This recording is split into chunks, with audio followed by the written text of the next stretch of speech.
নমস্কার বন্ধুরা, শুভ সন্ধ্যা। ঝুমার হেসেলে সকলকে স্বাগত।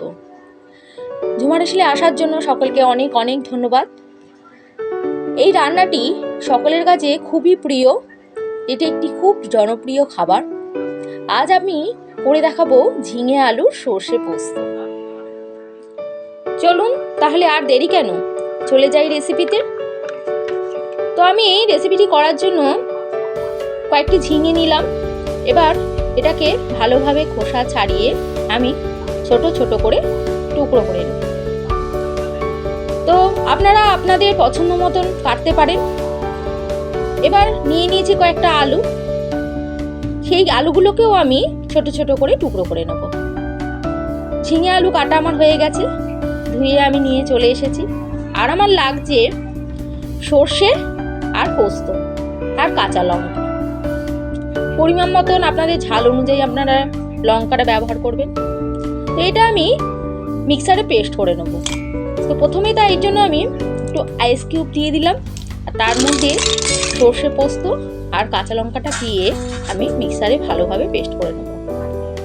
এবার আইস কিউবটা কেন দিলাম, তো মিক্সারে সর্ষে পোস্ত লঙ্কা শুধু শুধু এইটুখানি একবারেই পেস্ট হতে চায় না। তো আপনারা যদি আইস কিউব দিয়ে পেস্ট করেন দেখবেন খুব স্মুথ এবং খুব সুন্দর পেস্টটা হয়ে আসে। এই জন্যই আমি এটি ব্যবহার করলাম। এরপর ওই পেস্টের মধ্যে আমি পরিমাণ মতো নুন, চিনি ও লঙ্কা গুঁড়ো মিশিয়ে রেখে দেবো। চিনিটা আপনারা আপনাদের পছন্দ মতন ব্যবহার করতে পারেন, দিতেও পারেন নাও দিতে পারেন, তবে দিলে ভালো লাগবে। লঙ্কা গুঁড়োটা আমি এই জন্যই দিলাম, অনেক সময় কাঁচা লঙ্কার একটু ঝাল হয় না, আর রেসিপিটা একটু ঝাল ঝাল মিষ্টি মিষ্টি যেমন হবে একটু ঝাল ঝাল হলেও ভালো লাগবে। সেই জন্য লঙ্কা গুঁড়োটা আমি অ্যাড করলাম। সমস্ত উপকরণ দিয়ে ভালোভাবে মিশিয়ে আমি রেখে দেবো।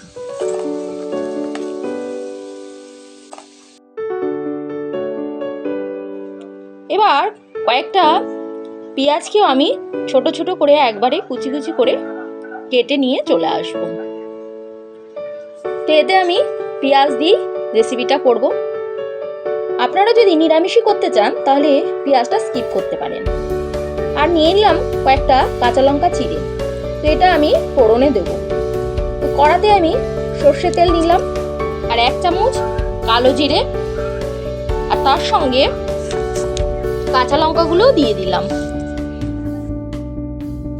কালো জিরের একটু স্মেল চলে এলে তার মধ্যে আমি যে আলুগুলোকে কুচিয়ে রেখে দিয়েছিলাম ছোট ছোট করে, সেগুলোকে আমি তেলের মধ্যে দিয়ে দেব এবং তার মধ্যে আমি সামান্য নুন আর হলুদ মিশিয়ে লাল লাল করে ভেজে নেব। নুনটা কিন্তু আমাকে অল্প অল্প করেই দিতে হবে, কারণ যেহেতু আমি পেস্টে আগে থেকেই নুন অ্যাড করে রেখে দিয়েছি, না হলে কিন্তু নুনে পোড়া হয়ে যাবে। তো এইভাবে আমাকে আলুটা প্রায় অর্ধেক ভাজা হয়ে যাবে, এরকম অবস্থায় নিয়ে আসতে হবে। তো আমার আলুটা এরকম নাড়িয়ে চাড়িয়ে অনেকক্ষণ ধরে আমি মিনিট 5 এরকম অবস্থায় রেখে দেখলাম আমার আলুটা ভাজা হয়ে এসেছে। এরপর আমি যে কুচনো পেঁয়াজগুলো রেখেছিলাম সেগুলো এর সঙ্গে আমি দিয়ে দেবো এবং সেই একইভাবে আলু সঙ্গে পেঁয়াজটাকেও আমি ভেজে নেব প্রায় 5 মিনিট মতন।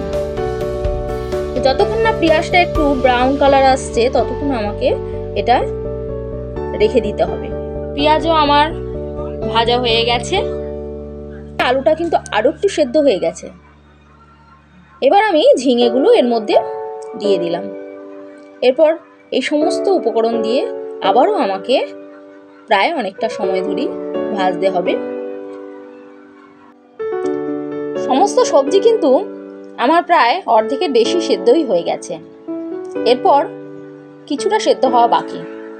এরপর দিয়ে দেবো আমি সর্ষে পোস্তর পেস্টটা, যেটা আমি করে রেখেছিলাম। তো এটা দিয়ে আমাকে ভালোভাবে অল্প আঁচে নাড়াতে হবে একবারে, যতক্ষণ না সর্ষেটাও একটু ভাজা হয়ে যায়। তো খানিকক্ষণ এইভাবে রাখার পর আমার দেখুন অনেকটা শুকিয়ে এসেছে এবং সর্ষে এবং পোস্ত দুটোই আমার ভেজে গেছে। এরপর আমি পোস্তের বাটিতে যে পোস্তটা লেগে আছে তার সঙ্গে সামান্য জল মিশিয়ে আমি এর মধ্যে দিয়ে দেবো। তো আমার রান্নাটা প্রায় 90% হয়েই গেছে, আর 10% বাকি সেদ্ধ হতে। তো বেশি জল আমি এর জন্য দেব না, খুব সামান্য জল দেবো, যাতে এগুলো একটু উপরে জলে শুধু ডুবে থাকে। এইভাবে আমি নাড়িয়ে খানিকক্ষণের জন্য রেস্টে রেখে দেবো ঢাকা দিয়ে। আমার রেসিপিটি প্রায় হয়ে এসেছে, এটা সেদ্ধ হয়ে গেলেই কমপ্লিট হয়ে যাবে। ঝিঙে আলু সর্ষে পোস্ত, দেখুন আমি ফিরে এলাম। ঝিঙে কিন্তু খুব উপকারী সবজি, এর প্রচুর গুণ রয়েছে।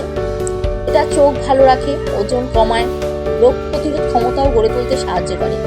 ঝিঙেতে প্রচুর পরিমাণে আয়রন থাকে, এটা সেই জন্য রক্ত অল্পতা দূর করে। তাই সকলে ঝিঙে অবশ্যই খাবেন। তো সবশেষে আমি কি করলাম, আমার একটু নুনটা কম লাগছিল, তাই আমি একটু নুন দিয়ে দিলাম, আর সাথে দিয়ে দিলাম কাঁচা সর্ষের তেল। আজকের মতন আমার রেসিপিটি সম্পূর্ণ হলো। এবার গরম ভাতে খেয়ে দেখুন কেমন লাগে। আজকে আমার এই রেসিপিটি যদি আপনাদের ভালো লেগে থাকে তাহলে একটা লাইক আর শেয়ার করবেন, কমেন্ট করে অবশ্যই জানাবেন, আর সাবস্ক্রাইব করে বেল আইকনটি অবশ্যই টিপে দেবেন। সবশেষে ঝুমা রেসিপিতে আসার জন্য সকলকে অনেক অনেক ধন্যবাদ জানাই। নমস্কার বন্ধুরা, সুস্থ থাকুন আর ভালো থাকুন।